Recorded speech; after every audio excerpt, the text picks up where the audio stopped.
You're tuned in to the MtG Cable cast, where they cover Magic, the Gathering finance. All right?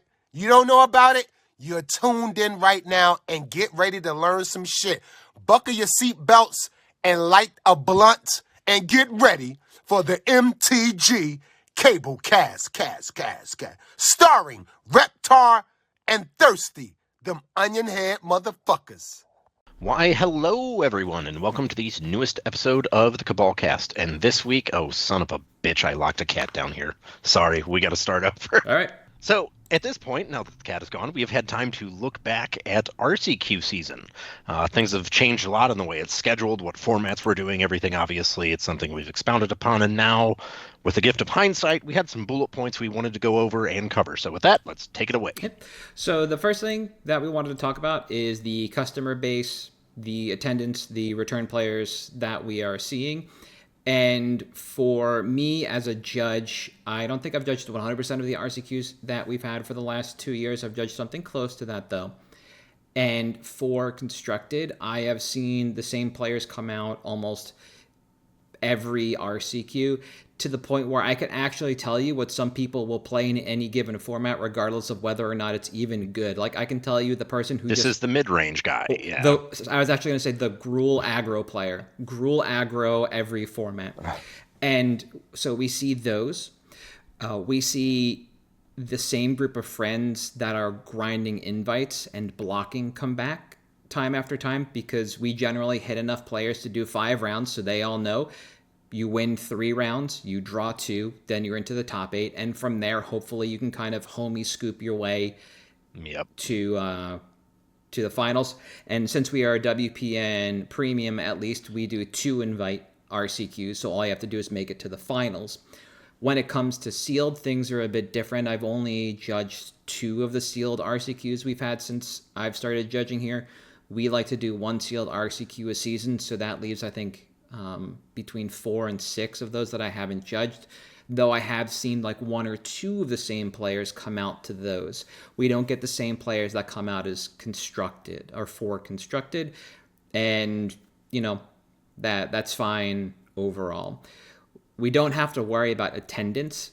We know how many players we're going to get, and what has kind of changed our thought really on that, and we know our attendance in a range. So when it's standard, pioneer, modern, or sealed, we know what we're going to get. We don't really have to worry about it in that regard. It's not like we always hit the same number for every one of those, but they all have their own unique feel to them, kind of period ended. When it comes to like the standard, and I just mean generic customer base appearing at the store, we don't actually get a lot of carryover from Constructed players or drafters to RCQs. We might get like the same 2 or 3 people that play in most dailies at the RCQs because they're more competitive players. Some of them will only show up to those RCQs if they're older formats because that's what they prefer, so modern. And some of them actually won't make it to any of them at all, but still go to the RCs just to go hang out with people or try to LCQ. Yeah. So that's kind of where we are from an attendance standpoint with returning players, etc. What about you guys? So one of the really interesting things here is there is a casual set of limited players who are absolute ringers at limited. So one of the things that we have in contrast to what you've experienced is we actually have had some bleed over from our drafters, quote casual, into attendance for this, because the past few limited formats have actually not been absolute dog shit.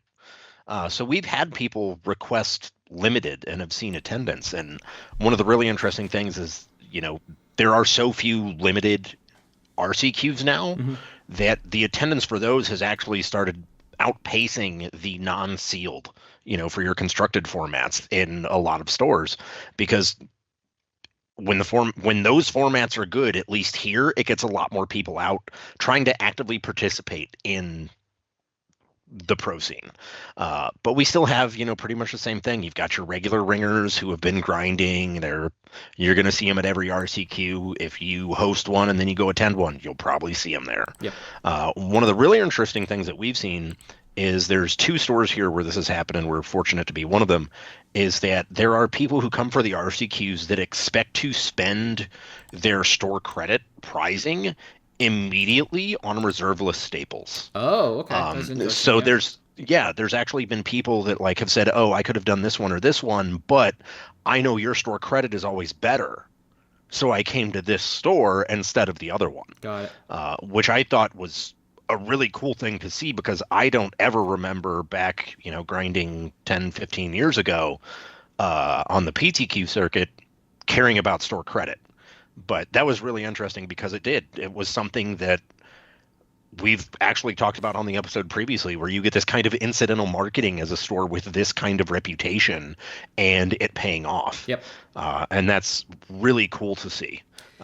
But the one thing it hasn't done at all, seemingly, is get brand new players in, which I was surprised by.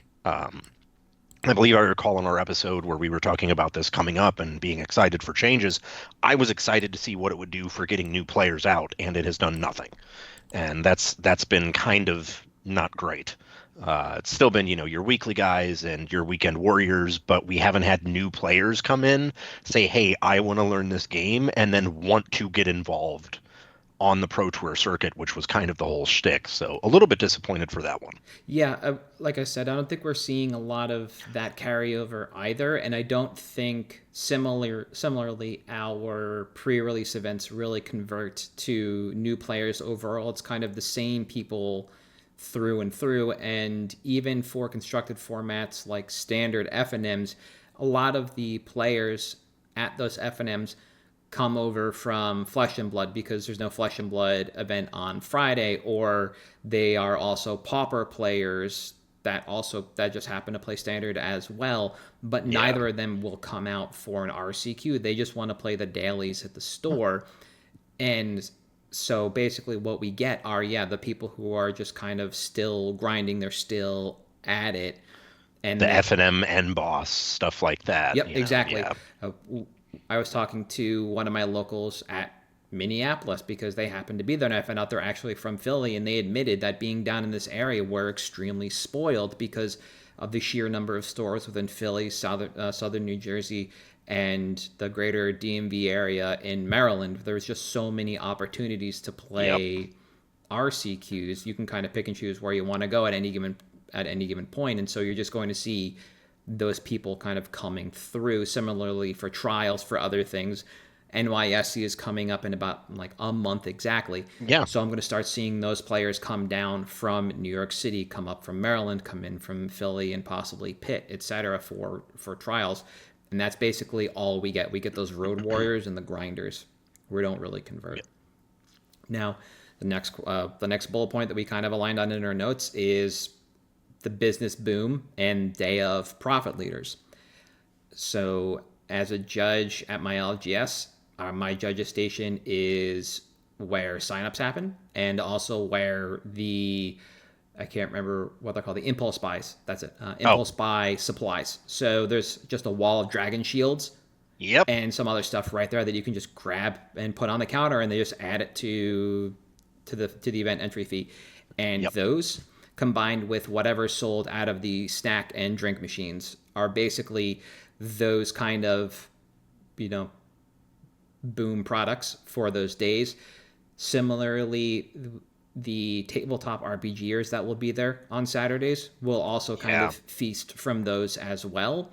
They don't really buy anything in store because they're already coming in with all their books, their units, etc. They're not picking up a whole lot, maybe paint or brushes on the way out. But that's not going to be a profit leader for the day. It's just truly going to be anything under supplies for Magic and whatever card games are being played, whatever supplies TTRPG sells through, and then the vending machines. And that's, a huge day. Yeah, that's pretty much what it is. Again, outside of the 2 stores here that are, I'm going to spend my store credit on these cards, which obviously is what you want. That's why you give store credit out. But yeah, it's it's always those impulse supplies. And I will say, surprisingly, I think we've done less impulse business for limited events than constructed. Mm-hmm.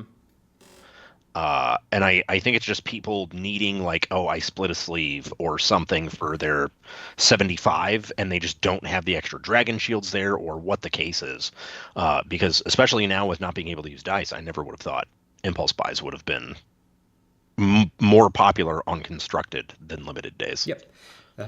What we see at our store is limited players basically will supply their own lands and thus their own sleeves. So to your point, yeah, we just see more constructed players buying them.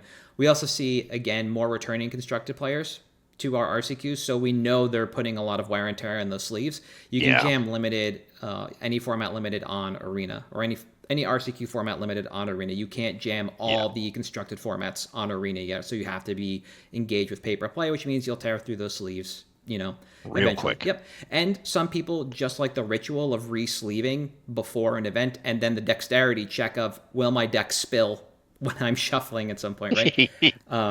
Yeah. So we get that a lot. The store credit thing is also interesting because we give that out as well, and so I'm never really around to see that. That's on the other side of the wall from me when people spend it either before or after. But we also allow store credit to pay for entries. I was going to ask that. That's awesome. And we do take pre-reg. So a lot of that kind of happens outside of my purview in what people do with their store credit. I know, again, we are the storefront for Card Titan.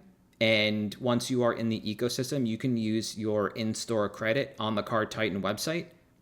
So people can be extracting their credit through the website. And so I just wouldn't have that insight. Fair. I don't think you cannot use it on the vending machines. I know that much, and I would assume you can't use it on supplies either.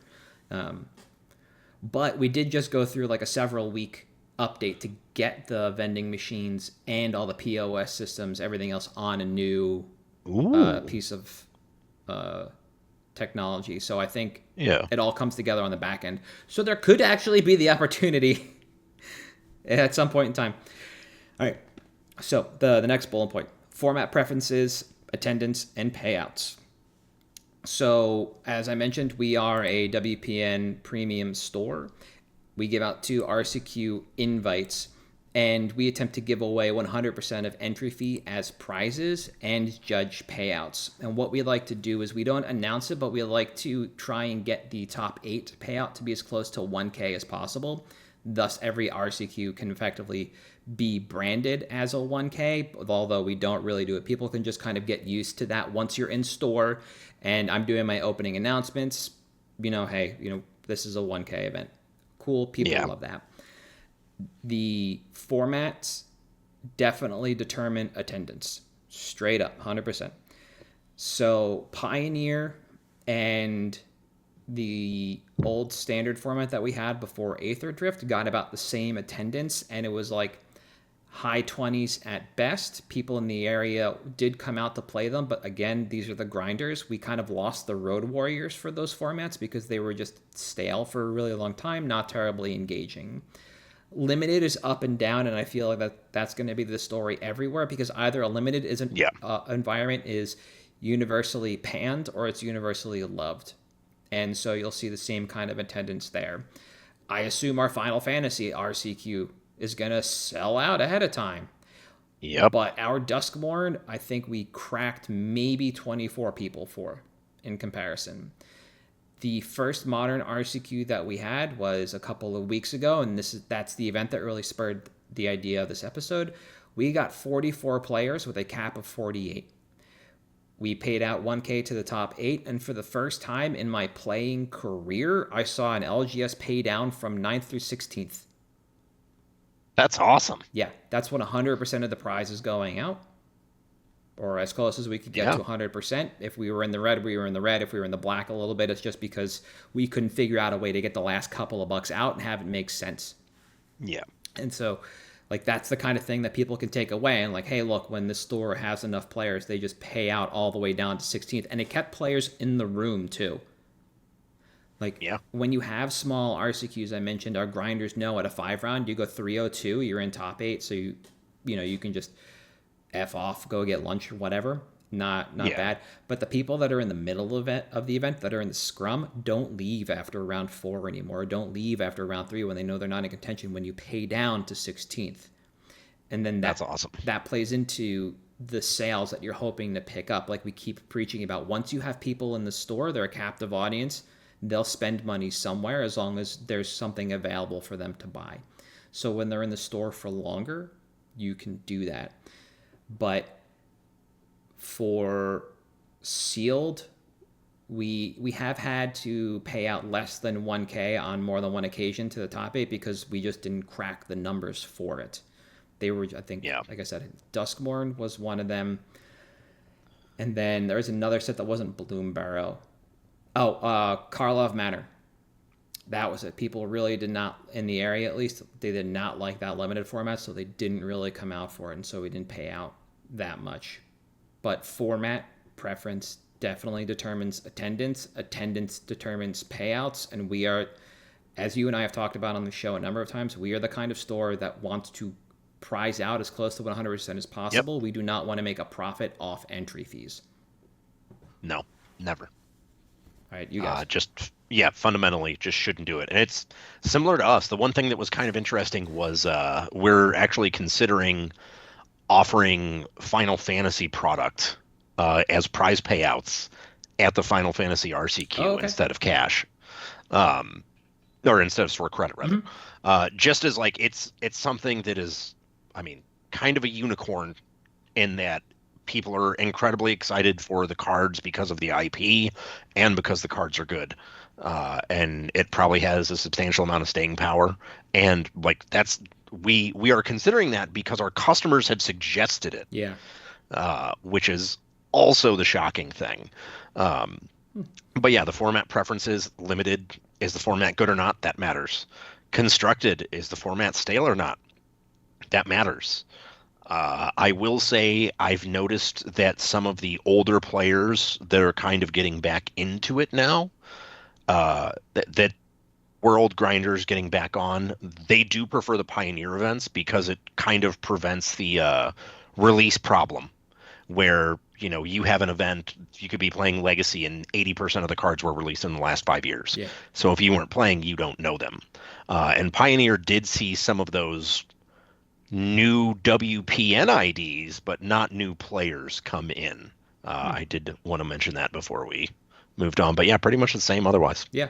And as we move into the next section, we're talking about best seasons, I kind of expect that in a lot of places, we're going to see the format preference, at least for 2025, be modern over standard, unless either Final Fantasy or I think it's the universe's the Blind Eternities, whatever set comes out after Final Fantasy for standard, really blows the doors off the format, because as it stands, Final Fantasy can still go one of two ways. It can either be these cards are extremely good, and so we're going because they have to be to meet the IP, the expectation of the IP, or they could just pull back and say these cards are really interesting and fun for Commander, so we lean into the IP in that way, and thus standard doesn't really change. Yeah. And once we know whether or not that happens, we'll know if Q3 standard will be any better than Q2 modern.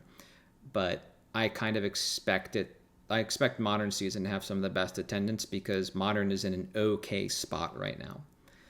Yeah. When it comes to best seasons overall historically over the last 2 years, the modern season that we're in right now, I believe, has had the best attended RCQ that we have had in my tenure here.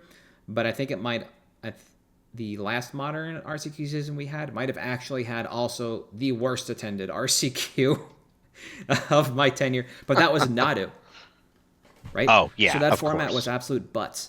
But now we're back in modern in that era after Nadu, but Mox Opal is unbanned. And while the format isn't really kind of like new per se, it has kind of upshifted some of the like tier B strategies a little bit and re-energized people to kind of enter the format because it feels new, although it isn't really new. Yeah. And thus, this is kind of our best season overall. If you were just going to talk about the numbers, I do think it's the non-standard seasons that actually see the highest player entrants overall by average, but that's because the formats are curated the way WotC wants them to be, which is just people own the cards for these older formats, so it's a lot easier for them to just pick up a deck and come out and play. They don't even have to have literally played the deck before, but they own the cards and they're legal, so they're going to come out and play, versus Standard, which is now rotating effectively every 7 to 8 weeks, and thus a lot more difficult from a financial perspective.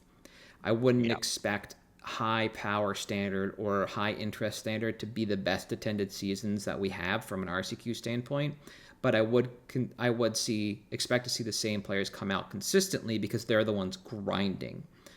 Right? But we won't hit that 44, 48 person thing again outside of the modern season, I don't think. Setting aside, again, the Final Fantasy stuff is all big asterisks, right? That event will probably cap out. We might even just make the store the cap for that event. I don't know. Whatever WotC will give us for a kit. And then kind of tacked on to the idea of best seasons is WotC participation. And all that I get to see really is 0 from WotC, everything from Melee or Star City. Because we've got to order our kits from them. And the only thing that I see from WotC for these events are the blue papers that I give out to our finalists. Here you go. Here's the information about how to get to the RC. This is the information I need from you as the store. Let's go over here and take a photo. Thank you. You're on your way. That's about it. I don't think the promos even come from them, really. You order your kits from Star City, who's in North America, because that's who's hosting our RCs now. Other than that, I don't really have a lot of oversight or insight into what WotC's even doing for us as a store for an RCQ. So once upon a time, WotC actually did a lot with the RCQs to try to help you promote them. They provided a shit ton of free marketing materials. They had classes you could go. They actually did a lot. Since Star City has come over, they have basically said in their normal WPN daily update, they'll send a link that's click here to register for your RCQ. It takes you to the screen on Star City's site where you sign up and you go from there. Star City has been not unhelpful, but it is clear that their priority is still Star City. They are not entirely here to help run RCQs or anything like that, which is fine if you're an experienced store owner. But I kind of feel bad for some of the people that are, have been getting started, and now all of a sudden this seemingly huge foundational change happens, and you're left with the rug yanked out under you. And that's, it's going to happen. I get it. We'll see how the year goes after this. I know Star City kind of inherited a system, and now we're working on getting things perfected on their end. So hopefully some improvements, but it feels from the LGS position like we just had the rugs yanked out from under us in some cases. Okay. Yeah. The main point of contention for me when it comes to WotC is their tournament software is still absolute poop and actively has issues.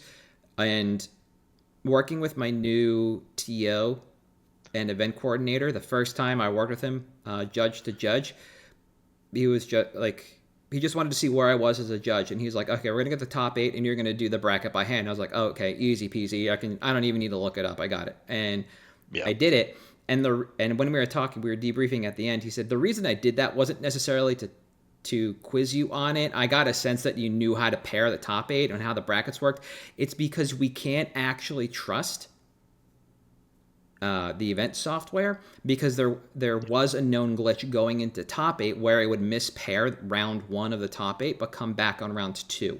So since we're going to enter them, or the store is going to enter the top 8 by hand anyway, we're going to do it by hand. We keep all our players by us. We can just bang, bang, bang through the top 8, give everybody their pins, their promos, etc., get them out, and then smart.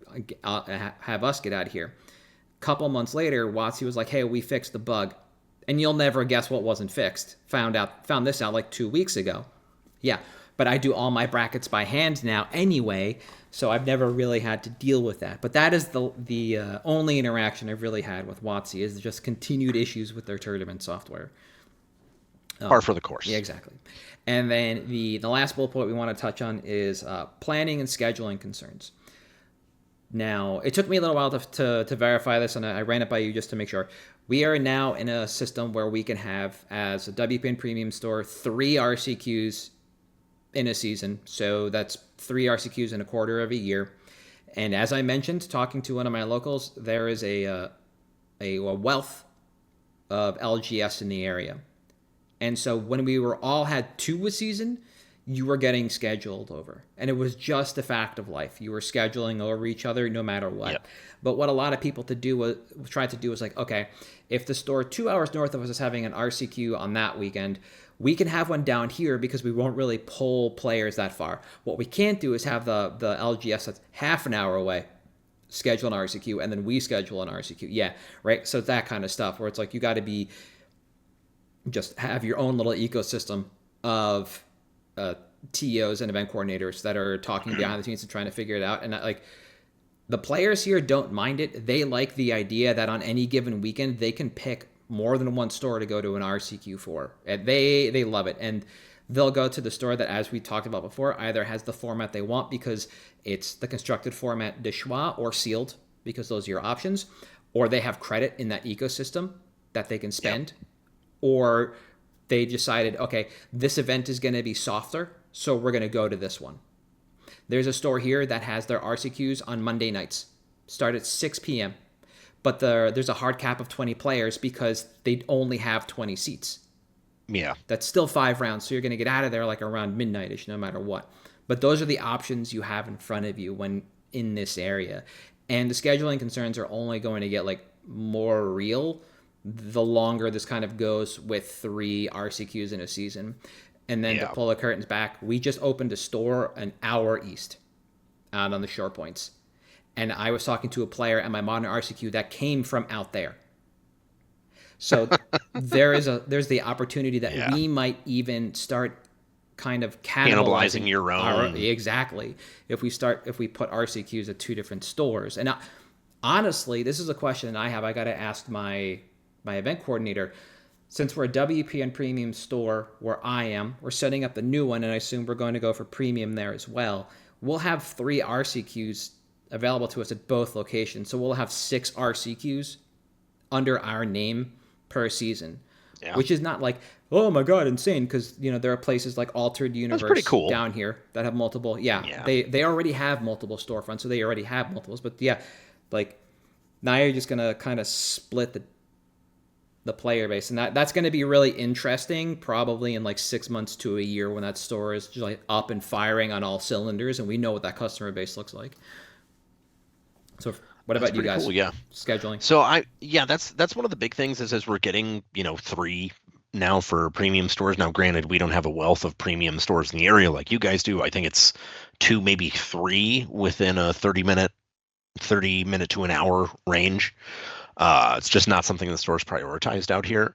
But we have started seeing, even with just the breadth of stores that we have, with only 2, some stores will only have 1 RCQ already because it's just all they want or all they can really like schedule and not interfere with other events or their own. And something I've mentioned on the cast before is we have a chat where we try to coordinate or whatever, just not to step on anybody's toes or anything, because we're not trying to as a store, we're all trying to help our customers be as happy as possible. So we shouldn't ever have problems scheduling on top of each other. So please, if you're considering opening a store, don't be a dick. But, there's a few stores that have bigger inventories, bigger payrolls, so their RCQs do turn into 1Ks or, 5Ks or whatever. But we know when those are, we schedule around it, so we're not getting trampled on top of because, similar situation. There's like 40 WPN stores now. More have opened in the last year within a 30 to 45 minute radius of St. Louis. So there's infinite options, and we just have to that is a problem that you have to worry about because you can put all this stuff into an RCQ and only 8 people show up. Well, now I feel like anyone who wasn't 15 minutes away wasted their time, and I wasted my budget because that's just not there. And the one thing that I will say, and it's I assume still true in St. Louis. It was last RCQ season. Modern RCQ season is a little different here because you do have people that have like 10 a.m. and then you have people that have 2 or 3 p.m. the same day, so that you can Yes. lose you can scrub out and drive to the next one. But that's like the only concern really that we have, Yeah. because the shops have kind of realized in the ecosystem, let's not do this. Let's make it easy on everyone. Yep. One of the things that, so I mentioned the other store, one of the things that also, I don't want to say plagues us because it wasn't a problem, but it will become, or if we keep up this pace of releases, is that our Magic pre-releases seem to dodge Pokemon releases pretty well. What Yeah. they don't seem to dodge are the Premier Play events. So the RCQ seasons are a quarter of a year. You can schedule them whenever. I don't know how Pokemon scheduling works for all the different types of locals that you can have that eventually feed into what I think are regionals or maybe straight to Nats or something like that. I And think. there's going to be like at least one RCQ per season that just sits on top of a Pokemon event in our store. Yeah. And that's just the way it works. So there's oftentimes issues with our own internal scheduling, but it's because we're trying to serve so many audiences at once. And another store doesn't alleviate that. We're not, people No. putting the Magic event at one store and the Pokemon event at another store isn't serving the client bases well enough. Like, honestly, putting a Pokemon event at each store is going to be the best option overall, but you can't not have the Magic events. So that's actually Yeah. kind of, I think, one of the larger concerns that we have overall is getting Magic to coincide with Pokemon, because those two events can fill the entirety of the space, albeit Pokemon is a much faster game. It churns Yeah. a lot quicker, even though you have two divisions. You have the juniors and the seniors, or adults and kids, whatever it's called. But we have a very intra-store kind of problem with that because we host all of that. I don't know if you guys also have Pokemon or Yu-Gi-Oh! What else goes on? We have Lorcana and not Altered, not Vibes. There's another one. One Piece. Yeah. One Piece, Fab. We're hoping the Gundam one takes off because we all love Gundam, Yep. but we'll see. Talking about that behind the scenes. Yeah, one of the things that's actually kind of interesting is there's a few stores that used to traditionally have Yu-Gi-Oh events on Saturdays, and this was like, back in when GOAT was standard. They've been having it on Saturdays since then, and they would occasionally have to shut it down for large Magic events, Pokemon events, whatever was going on. And a number of those stores have now stopped their Saturday events Oh, interesting. to kind of accommodate that. And there's a lot of stores that what'll happen is, you'll have, because everything's 30 minutes from everywhere in St. Louis. They're doing a big Pokemon event that weekend. Then we're just not going to do Pokemon, and we're going to do a big Yu-Gi-Oh event that weekend instead. And it's kind of like a similar to, scheduling RCQs. Just, hey, Pokemon releases this weekend or Yu-Gi-Oh releases this weekend, and the ecosystem kind of figured out, all right, Yu-Gi-Oh release weekend, 2 stores can support a case tournament. Yep. One Piece release weekend, 4 stores can support a case tournament. And just kind of, what stores from there are the ones that run it. And that's been one of the, interesting things for us is the market has kind of figured out, for us, it's better to just do the one event because so much of our client base is intermeshed with all the other stores. There's no like, this is my go-to. People usually have 4 or 5 stores that they'll say, oh, that's my LGS out okay. here. Yeah, it's, you may have, oh, this is where I play EDH every week. Okay, well, where do you play Modern? A different store that's 20 minutes the other direction. Yeah. Well, where do you play Pauper? A different store that's 20 minutes a different direction. And so there's a lot less of that like individual identity with stores that you see in a lot of other places because everyone just goes. There's one of the exceptions in the area is Wizards Wagon. It's on WashU campus. So obviously WashU students are. The LGS I was telling you about that has Monday night RCQs, they are on a college campus. like Naturally. Yeah, the dorms, a street that goes in between, and then the LGS next to a diner. So like, yeah, obvious, like, Yeah. But yeah, and that's something that it's kind of figured out is that out here it's just better to choose one vertical rather than divide between the two because there are so many choices for people to make and so many choices that they have made. There's still people that will call 15 to 20 stores the night before an RCQ asking them, "Do you have this random common?" Because we just have that option here. Yeah. So that's kind of how our market has shifted as these big events and release schedules and everything have changed. Is it's almost taken stuff off of our plate because we're just like, oh well, there's a Pokemon release that weekend. Doesn't matter. Someone will do something. Run the Magic event. Yeah. That idea also happens in this area a lot as well. The one thing we don't have is the idea of quote my LGS unquote being one of many stores. Like allegiance exists based on proximity, but people will go to other LGSs to play in competitive formats. So my LGS is CEDH and Legacy on Mondays. If you want to play Modern, you go to a place that's literally called the Comic Book Shop. Oh, no, the Comic Book Shop. It's not great games. Ron's Comic World.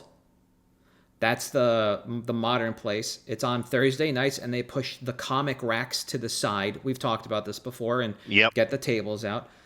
Then Tuesday night is like more of a casual Modern night at my LGS, and Wednesday is just, it's draft at my LGS, but I think drafts are the same everywhere. Like you're going to get the same experience most places.